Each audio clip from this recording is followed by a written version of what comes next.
Apple കൃഷി ചെയ്യുന്ന ബെനഡിക്ടൈൻ സന്യാസികളെക്കുറിച്ച് നിങ്ങൾ കേട്ടിട്ടുണ്ടോ? ഫ്രാൻസിലെ മോർബിഹാനിലുള്ള ബെനഡിക്ടൈൻ സന്യാസ ആശ്രമത്തിലെ 22 സന്യാസിമാരാണ് ഈ ആപ്പിൾ കൃഷിക്ക് പിന്നിൽ.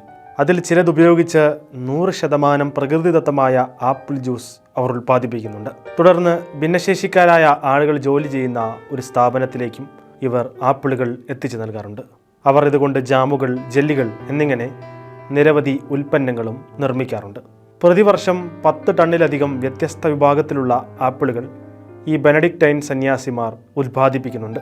ഈ പ്രകൃതിദത്തമായ ഉൽപ്പന്നങ്ങൾ ആശ്രമത്തിൻ്റെ വെബ്സൈറ്റ് വഴിയും മറ്റ് സ്റ്റോർ മുഖേനയും യൂറോപ്പിലുടനീളം വിൽക്കപ്പെടുന്നുണ്ട്. വെബ്സൈറ്റിലൂടെ ഓർഡർ ചെയ്ത ഉൽപ്പന്നത്തിൻ്റെ ലഭ്യതയും പിക്കപ്പ് തീയതിയും സ്ഥിരീകരിച്ച് ഞങ്ങൾ ഒരു മെയിൽ അയക്കും. അതിനുശേഷം ആശ്രമത്തിലെ റിസപ്ഷനിലെത്തി പണം നൽകിയ ശേഷം ഇത് വാങ്ങാവുന്നതാണെന്ന് ആശ്രമത്തിലെ അന്തേവാസിയായ ബ്രദർ US മേരി പറഞ്ഞു. 14 ഇനം ഓർഗാനിക് ആപ്പിളുകൾ ഇവിടെ കൃഷി ചെയ്യുന്നു. ജൂലൈ അവസാനത്തോടെ ഇതിൻ്റെ വിളവെടുപ്പ് ആരംഭിച്ച് നവംബർ അവസാനം വരെ ഇത് നീണ്ടു നിൽക്കുമെന്നും മറ്റൊരു അന്തേവാസിയായ ബ്രദർ ഇമ്മാനുവലും പറഞ്ഞു. ഏതായാലും പ്രാർത്ഥനയ്ക്കൊപ്പം സമൂഹത്തിന് ഗുണമേന്മയുള്ള ഭക്ഷ്യോൽപ്പന്നങ്ങൾ നിർമ്മിച്ചു നൽകുന്ന ഭാവിയിലെ ഈ വൈദികരാണ് ഇപ്പോൾ കയ്യടി നേടുന്നത്.